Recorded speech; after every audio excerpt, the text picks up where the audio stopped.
Dividend theories. So dividend theories அப்படின்னு பார்க்கும்போது இதில் 2 தியரிஸ் இருக்கு. ஒன்று வந்து தியரிஸ் ஆஃப் ரிலவன்ஸ்ன்னு இருக்கு, இன்னொன்று இர்ரெலவென்ட் தியரிஸ்ன்னு இருக்கு.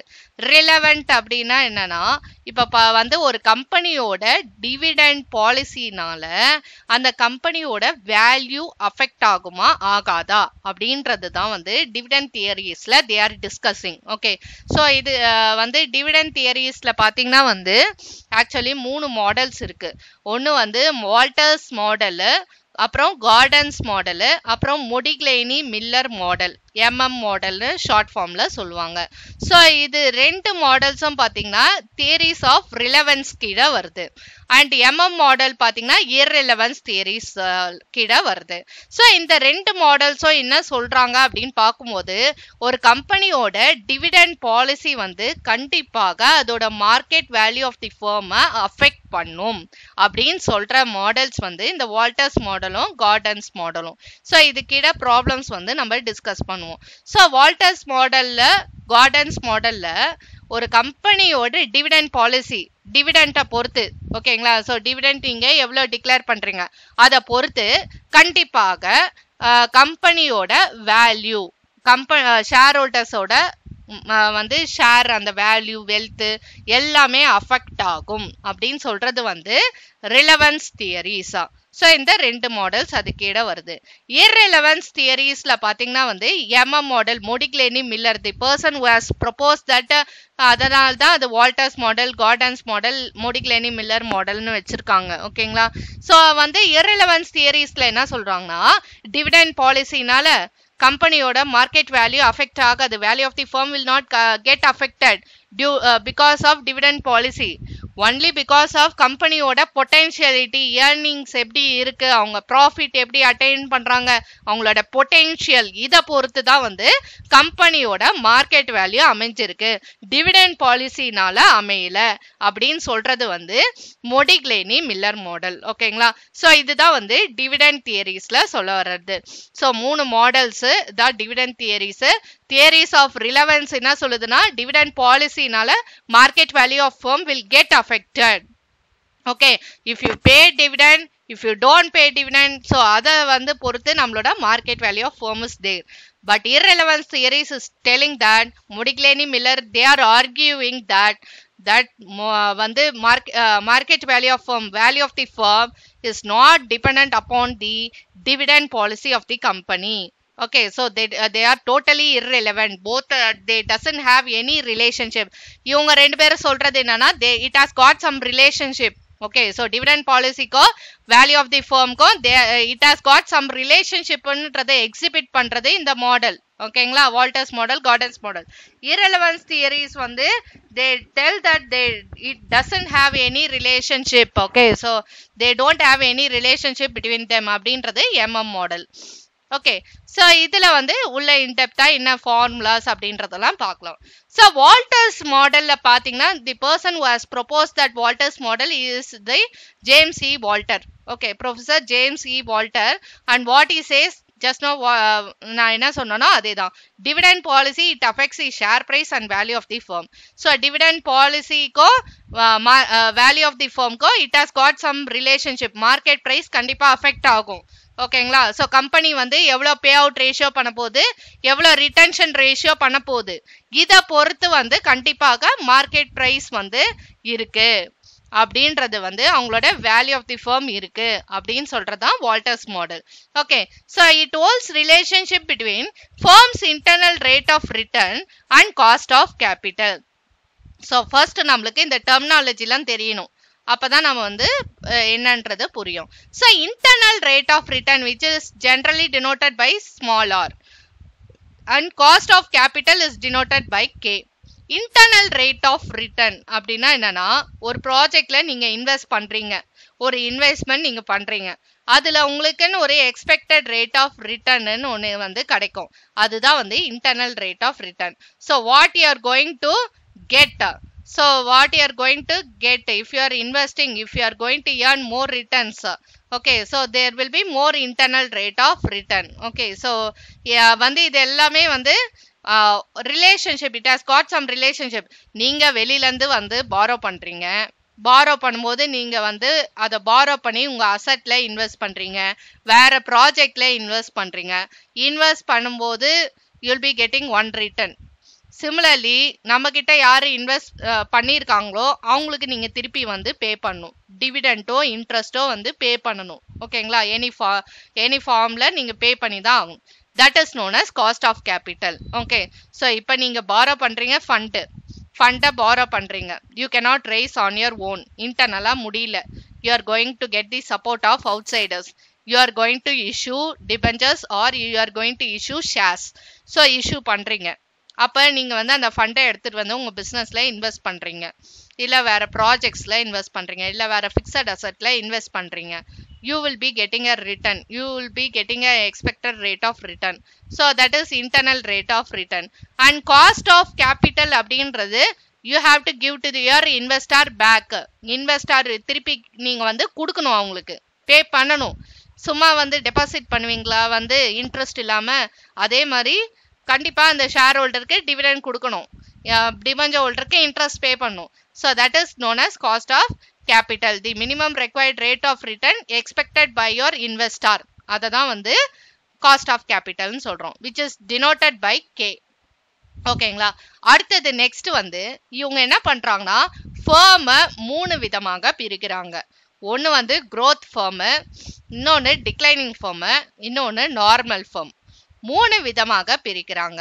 ஸோ அப்படி என்ன சொல்ல வராங்க அப்படின்னு பார்க்கும்போது, growth firm இப்ப வந்து ஒரு கம்பெனி வந்து வளர்ச்சி அடைஞ்சின்னு இருக்கு, இன்னும் வளர்ச்சி அடையும் அப்படின்ற கம்பெனி என்ன பண்ணணும்னா அவங்க வந்து பே அவுட் ரேஷியோவை நில்லுன்னு ஆக்கிக்கணும், 0. Okay, so they have to retain more in their business. ஏன்னா நல்ல வாய்ப்புகள் இருக்கு, ஃபியூச்சர்ல நல்ல வந்து growth அடைய ப்ராஸ்பெக்ட்ஸ் இருக்கு அப்படின்னா that company they should not declare more dividend. Okay, so அதுல என்ன சொல்றாங்கன்னு பாத்தீங்கன்னா, if R is greater than K, that is if your internal rate of return is more than your cost of capital, நீங்க நிறைய earn பண்றீங்க, ஒரு கம்பெனியா இருந்துகிட்டு நிறைய earn பண்றீங்க, நல்ல ப்ராஜெக்ட்ஸ் உங்களுக்கு இருக்கு, so investment opportunities if there is more for you, and your the returns you pay to the your investor is very minimum. Okay, so வந்து if you are having more growth opportunities இருக்கு அப்படின்னா கண்டிப்பாக that firm is known as growth firm and they should retain their earnings. Okay, so அதுதான் வந்து அவங்களுக்கு நல்ல வந்து dividend policy, நல்ல வந்து ஒரு ஃபேவரபிளான விஷயம். ஓகே, ஸோ அவங்களுக்கு ஆப்டிமல் பே அவுட் ரேஷியோ வந்து நில்லுன்னு இருக்கணும். Okay, 100% they should not pay. எந்த company they have to pay 100% அப்படின்னா the declining firm they have to distribute their earnings. No more growth opportunities. ஒரு ப்ராஃபிட்டபிளான வெஞ்சர்ஸ் எதுவுமே இல்லை, ப்ராஜெக்ட்ஸே இல்லை அப்படின்ற போது அந்த கம்பெனி திருப்பி இன்வெஸ்ட் பண்றதுனால ஒரு யூஸும் கிடையாது. ஓகேங்களா?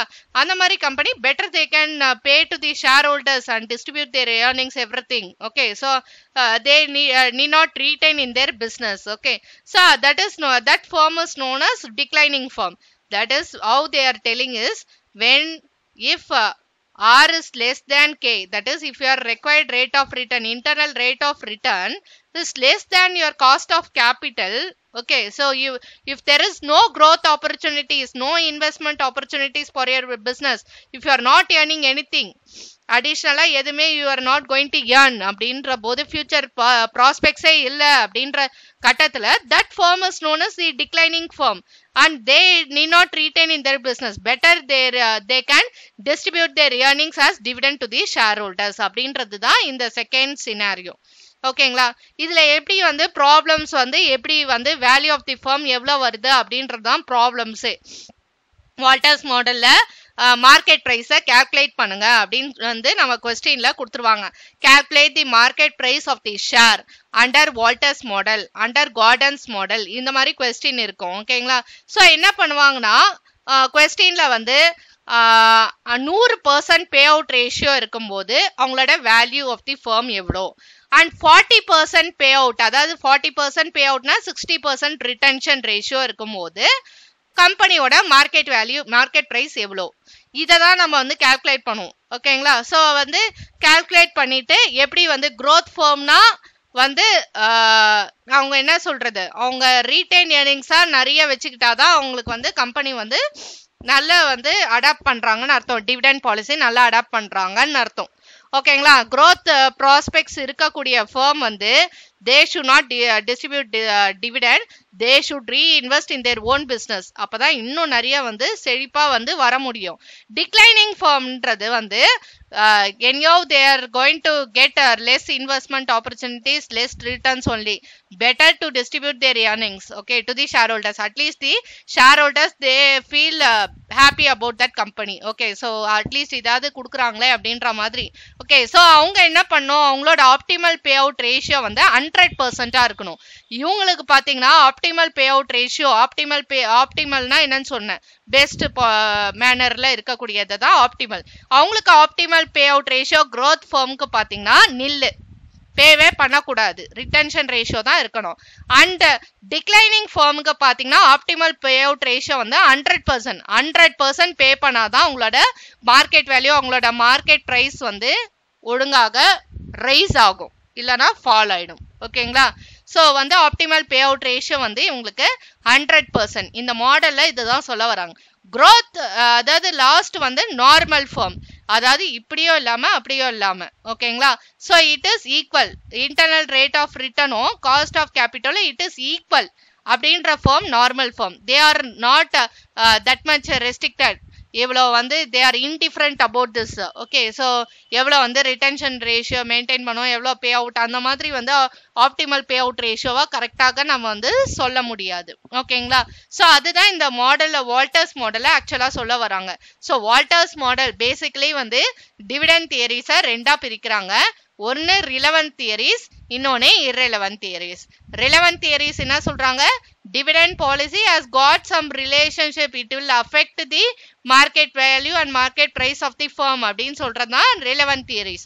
irrelevant theories வந்து வெறும் MM மாடல் வருது, அதில் இது ரெண்டுக்கும் எந்த ரிலேஷன்ஷிப்பும் இல்லை.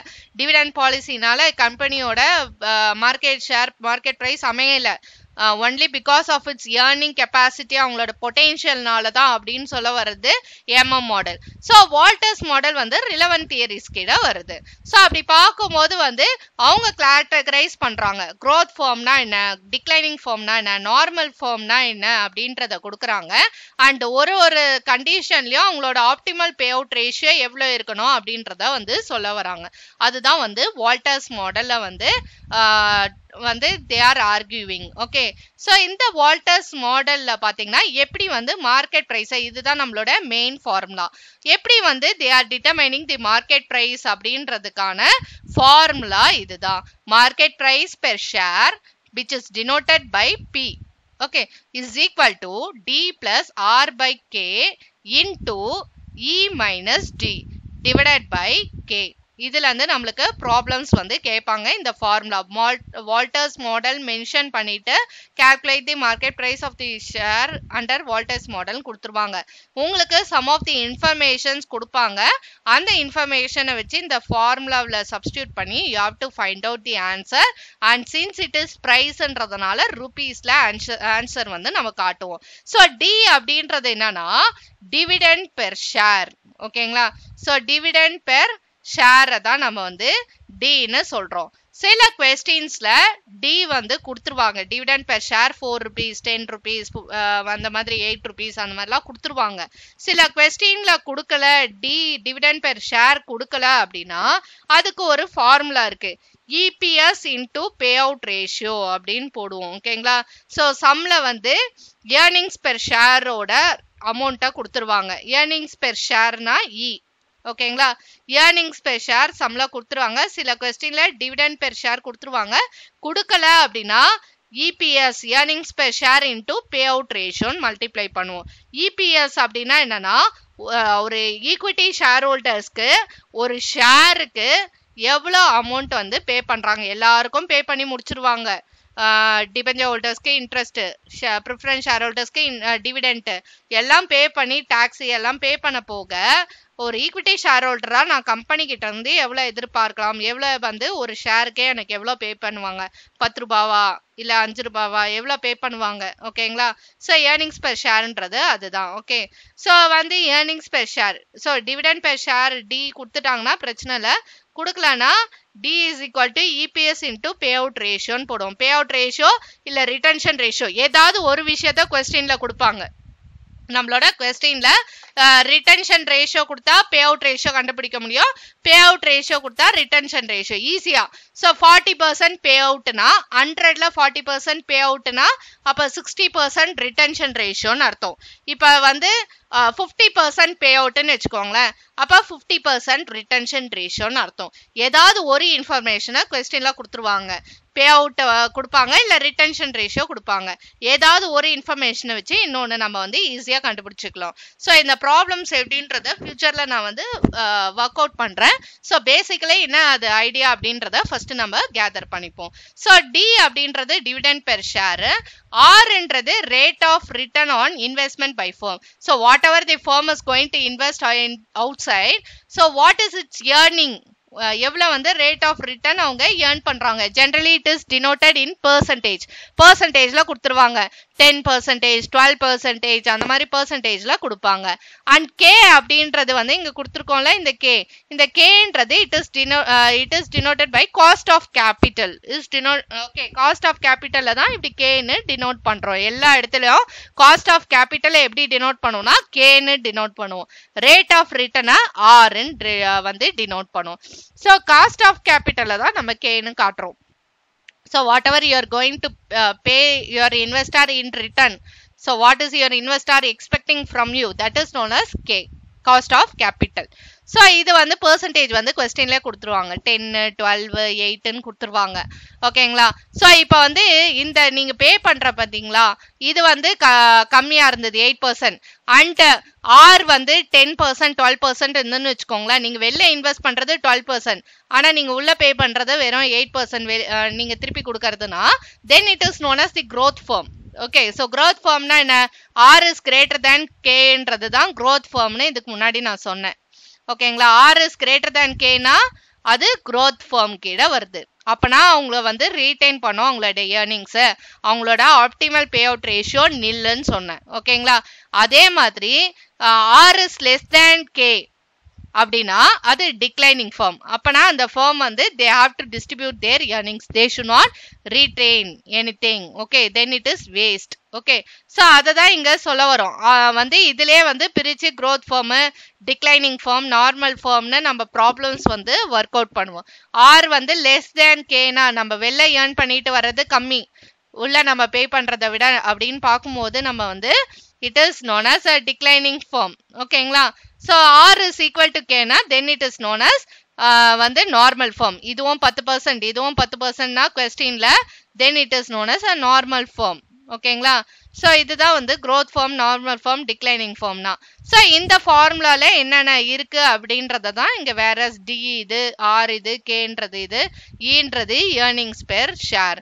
ஸோ இந்த ஃபார்முலாவை யூஸ் பண்ணி சப்ஸ்டியூட் பண்ணிட்டு என்னென்ன இன்ஃபர்மேஷன் கொஸ்டின்ல கொடுத்துருக்காங்கன்னு பார்த்து அதுக்கேற்ற மாதிரி நம்ம மார்க்கெட் பிரைஸ் பெர் ஷேர் வந்து அண்டர் வால்டர்ஸ் மாடல் கண்டுபிடிப்போம். ஓகேங்களா. அடுத்தது நெக்ஸ்ட் பாத்தீங்கன்னா வந்து gardens model. This theory is proposed by Myron J. Gordon. Okay. So this person what he is telling, dividend policy it has got, dividend decision is it has got some relationship. This person is also saying the same thing. Okay. So வந்து நம்மளோட market value வந்து it will get affected அப்படின்னு சொல்றதான் gardens மாடலும். ஓகேங்களா. So இதுல என்ன formula அப்படின்னு பார்க்கும்போது market value per share which is denoted by P, அதோட ஃபார்முலா பாத்தீங்கன்னா D by K minus G. Dன்றது என்னதுன்னா டிவிடெண்ட் பெர் ஷேர், அதை தான் இங்க வேரஸ்ன்ற இடத்துல கொடுத்துருக்கோம். Dன்றது டிவிடெண்ட் பெர் ஷேர் டினோட் பண்ணுது, Kன்றது காஸ்ட் ஆஃப் கேபிட்டலை டினோட் பண்ணுது, அண்ட் Gன்றது growth ரேட்டை டினோட் பண்ணுது. அதை தான் இங்க கொடுத்துருப்பேன். இந்த growth ரேட் வந்து கொஸ்டின்லேயே கொடுத்துட்டாங்கன்னா எல்லாமே பெர்சன்டேஜ்ல தான் கொடுப்பாங்க. இந்த டிவிடெண்ட் பெர் ஷேர் இருக்கு பாத்தீங்களா, இது மட்டும் தான் ருபீஸ்ல இருக்கும். K cost of capital, G growth rate எல்லாம் பெர்சன்டேஜ் தான். ஆறு ரேட் ஆஃப் ரிட்டர்ன் இதுவும் பெர்சன்டேஜ் தான் கொடுத்துருப்பாங்க. ஸோ இன்ஃபர்மேஷன் என்ன கொடுத்துருக்காங்க அப்படின்றத கொஸ்டின்ல பார்த்துக்கணும். பார்த்துட்டு நம்ம ஃபார்முலாக்கு தகுந்த மாதிரி என்ன தேவை அப்படின்றதுக்கு ஏற்ற மாதிரி we have to find out. So DAKG. So இந்த ஃபார்முலாக்கு பதிலாக we can also use this formula. So என்ன ஃபார்முலா அப்படின்னு பார்க்கும்போது ஈனா ஏர்னிங்ஸ் பெர் ஷேர். சப்போஸ் கொஸ்டின்ல டிவிடெண்ட் வந்து ஸ்ட்ரைட்டாவே கொடுக்கல அப்படின்ற போது டிவிடெண்ட்டுக்கு பதிலாக ஏர்னிங்ஸ் பெர் ஷேரோட டீட்டெயிலு அப்புறம் வந்து ரிட்டன்ஷன் ரேஷியோட டீட்டெயில் எல்லாம் கொடுத்தாங்கன்னா அப்போ இந்த ஃபார்முலாவை நம்ம யூஸ் பண்ணுவோம். ஸோ இந்த ஃபார்முலா என்னன்னு பார்த்தீங்கன்னா earnings per share into 1 minus B. இது 1 ஓகேங்களா. 1 மைனஸ் பின்னா என்னது? பின்னா என்னன்னா ரிட்டன்ஷன் ரேஷியோவை தான் பின்னு நம்ம சொல்றோம் ஓகேங்களா. 1 மைனஸ் பின்னு எதுக்காக போடுறோம்னா ரிட்டன்ஷன் ரேஷியோ 40%னா அப்ப பே அவுட் ரேஷியோ நான் சொன்ன மாதிரி டிவிடெண்ட் கொடுக்கலன்னு வச்சுக்கோங்களேன், EPS into pay out ratio நம்ம பண்ணலாம். அதுக்கு தான் இந்த மாதிரி கொடுத்துருக்காங்க ஓகேங்களா. So EPS into pay out ratio. Pay out ratio கண்டுபிடிக்கணும்னா 1 மைனஸ் ரிட்டன்ஷன் ரேஷியோ, அதாவது 40% ரிட்டன்ஷனா அப்ப பே அவுட் வந்து 60% நம்ம கண்டுபிடிச்சிடலாம் ஓகேங்களா. ஸோ இபிஎஸோட ஏர்னிங்ஸ் பெர் ஷேரோட பே அவுட் ரேஷியோவை நீங்க மல்டிப்ளை பண்ணீங்கன்னா 1 மைனஸ் பி ரிட்டன்ஷன் ரேஷியோ கொடுத்துருந்தாங்கன்னா 1 மைனஸ் பின்னு பே அவுட்டை கண்டுபிடிச்சிடலாம். பே அவுட் ரேஷியோ நீங்க கண்டுபிடிச்சிட்டு இபிஎஸோட நீங்க மல்டிப்ளை பண்ணீங்கன்னா உங்களுக்கு டிவிடெண்ட் வந்து கிடைக்கும். ஸோ இந்த ஃபார்முலாக்கு பதிலாக இந்த இன்ஃபர்மேஷன் நம்ம கொஸ்டின்ல நம்மளுக்கு தெரிஞ்சதுன்னா கூட we can calculate market value per share. and கீழே பாத்தீங்கன்னா divided by k minus b BR ஓகேங்களா. Kன்றது காஸ்ட் ஆஃப் கேபிட்டல், அது கொஸ்டின்ல டிஃபால்ட்டா இருக்கும்.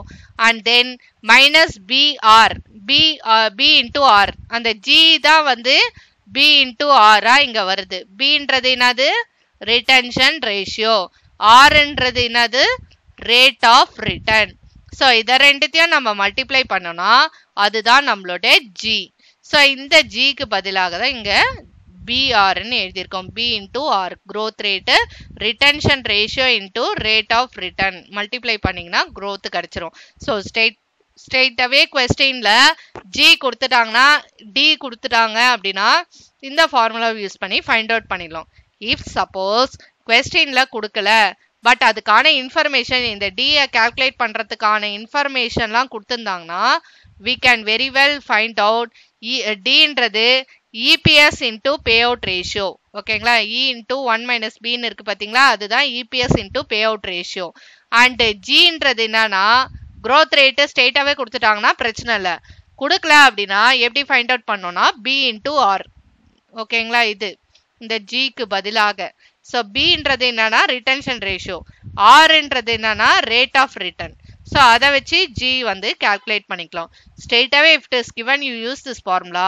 If no information is given about D, G, all those things, then but certain information is given with respect to retention ratio, earnings per share, இந்த இன்ஃபர்மேஷன்லாம் கொடுத்தாங்கன்னா இதை use பண்ணி நம்ம வந்து கால்குலேட் பண்ணிக்கலாம்.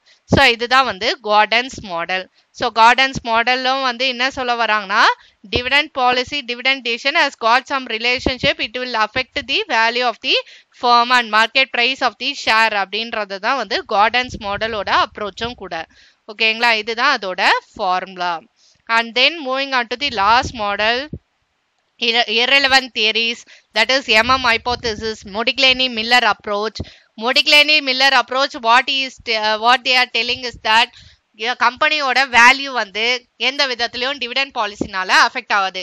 டிவிடெண்ட் எவ்வளோ டிஸ்ட்ரிபியூட் பண்றீங்களோ அதை பொறுத்து ஒன்றும் மார்க்கெட் ப்ரைஸோ மார்க்கெட் வேல்யூ ஆஃப் தி ஃபர்மோ இல்லை. கம்பெனியோட ஏர்னிங் பொட்டென்ஷியலிட்டி, அவங்களோட இன்வெஸ்ட்மெண்ட் பேட்டர்ன், இன்வெஸ்ட்மெண்ட் ஆப்பர்ச்சுனிட்டிஸ் எந்த அளவுக்கு இருக்கோ அதை பொறுத்து தான் கம்பெனியோட value of the firm affect ஆகும். பட் எந்த விதத்திலையும் டிவிடெண்ட் டிஸ்ட்ரிபியூஷனை நம்ம கன்சிடர் பண்ண முடியாது அப்படின்றது தான் வந்து MM ஹைபோதிசிஸோட அப்ரோச். இதுல பாத்தீங்கன்னா அதுதான் சொல்லியிருக்காங்க. Modigliani-Miller, person who has proposed, so that is known as MM approach, argued that value of the firm is affected by its earning potentiality and investment pattern and not by the dividend distribution. dividend decision is irrelevant and it does not affect the market value of the equity shares. It is irrelevant totally. It has not got any relationship between dividend decision, dividend policy and the value of the firm, market value of the firm அப்படின்றதா irrelevant theoriesல சொல்றாங்க MM hypothesisல. So இந்த model அந்த அளவுக்கு ரொம்ப important problem கிடையாது. ஓகேங்களா? So Walter's model, Gordon's model is the frequently asked question சம்ல. எம்எம் மாடல் வந்து அந்த அளவுக்கு ப்ராப்ளம்ல வந்து கேட்கறதுக்கு வாய்ப்பு இல்லை. ஸோ இதுல என்ன சொல்றாங்கன்னா பாத்தீங்கன்னா வந்து ப்ரைஸ் தான் வந்து பி டினோட் பண்றாங்க அண்ட் பிகினிங்கோட ப்ரைஸை எப்பயுமே வந்து ஜீரோன்னு காட்டுவாங்க. அண்ட் P1னா at the year end price இருக்கு பாத்தீங்களா, மார்க்கெட் பிரைஸ், அத P1ன்னு காட்டுவாங்க. ஓகேங்களா? சோ அதோட ஃபார்முலாஸ் தான் இங்க வந்து கொடுத்திருக்காங்க. So market price of the share at the beginning of the period எப்படி கண்டுபிடிக்கணும்னா present value of dividend. So usually நம்ம வேல்யூ ஆஃப் பாண்ட் எல்லாம் கண்டுபிடிப்போம்ல, அதே மாதிரி தான். ஸோ இப்போ வந்து ஒரு ஃபிக்ஸட் டெபாசிட்ல டெபாசிட் பண்றீங்க, இன்ட்ரெஸ்ட் ஏர்ன் பண்ணுவீங்க, மெச்சூரிட்டி டைம் பீரியட்ல ஒரு வேல்யூன்னு ரிசீவ் பண்ணுவீங்க. 5 லட்சம் டெபாசிட் பண்றீங்கன்னா 5 லட்சமே வந்து 4 வருஷம் கழிச்சு நீங்க வந்து 5 லட்சம் வந்து வாங்கிக்கிறீங்கன்னா எந்த இன்வெஸ்டரும் வாங்கிக்க மாட்டாங்க. ஓகேங்களா? பிளஸ் எவ்வளோ கிடைக்குது ரிட்டர்ன், அதை தான் எதிர்பார்ப்போம் யாரா இருந்தாலும். அதே மாதிரி ஒரு வந்து 20,000 40,000 எவ்வளோ இன்ட்ரெஸ்ட், ஸோ அதை வந்து அட் தி எண்ட் வந்து you will be receiving. So அதே மாதிரி தான் எவ்வளோ டிவிடெண்ட் இங்கே வந்து ரிசீவ் பண்ண போறீங்க, எவ்வளோ you are going to receive at the market ப்ரைஸாக வந்து எவ்வளோ ஏர்ன் பண்ண போறீங்க அப்படின்றத ரெண்டும் சேர்த்து கிளப் டுகெதர் தான் வந்து market price of share at the beginning of the period. So dividend by 1 plus KE. KEன்றது என்னன்னா cost of equity share capital. Okay, so வந்து காஸ்ட் ஆஃப் கேபிட்டல்னா நான் என்னன்னு சொன்னேன், இன்வெஸ்டாருக்கு நம்ம பே பண்ண வேண்டிய return, what investor is expecting from our company, அதுதான் காஸ்ட் ஆஃப் கேபிட்டல்னு சொல்றோம். ஓகேங்களா? So cost of equity share கேபிட்டல்னா வெறும் ஈக்விட்டி ஷேர் ஹோல்டர்ஸ் மட்டும் கம்பெனி கிட்ட இருந்து எதிர்பார்க்கக்கூடிய எக்ஸ்பெக்டட் ரேட் ஆஃப் ரிட்டர்னை கேஇன்னு சொல்றோம். ஓகேங்களா? Cost of equity share capital. And பிரைஸ்ன்றது வந்து மார்க்கெட் பிரைஸ்ன்றது P1. Okay, 1 plus KE. இதை அப்படியே எழுதணும்னா we can rewrite like this: dividend plus price, market price that you are going to earn at the end of the period divided by 1 plus KE. And market price of the share at the end of the period calculate பண்ணோம்னா இது வந்து at the beginning of the period, at the end of the period calculate பண்ணோம் P1னா அப்ப இந்த formula price at the beginning of the period into 1 plus KE. KE na cost of equity share capital minus dividend. Okay, so this sum usually you don't get a maximum வந்து இது கேட்க மாட்டாங்க. Walters model and Gordon's model, it is very famous. Okay, so regular questions it will appear in your university exams. Okay, so these are the models which comes under the dividend theories. Okay, so dividend தியரிஸ்ல பார்த்தீங்கன்னா இதுதான் வந்து 3 models. இந்த 3 மாடல்ஸும் என்ன சொல்றாங்கன்னா whether dividend policy will affect or not அப்படின்றது தான் இந்த 3 மாடல்ஸ் எக்ஸ்பிளைன் பண்ணக்கூடிய கான்செப்ட். இதில் it will get affected, market value of the firm will get affected, market price will get affected due to dividend policy அப்படின்றது relevant theories. It will not get affected அப்படின்னு சொல்றது irrelevant theories. And Walters modelனா என்ன, அவங்க என்ன assumptions, growth firmனா என்ன சொல்றாங்க, declining firm, normal ஃபார்ம்னா என்ன, இதெல்லாம் நம்மளுக்கு தெரியணும்.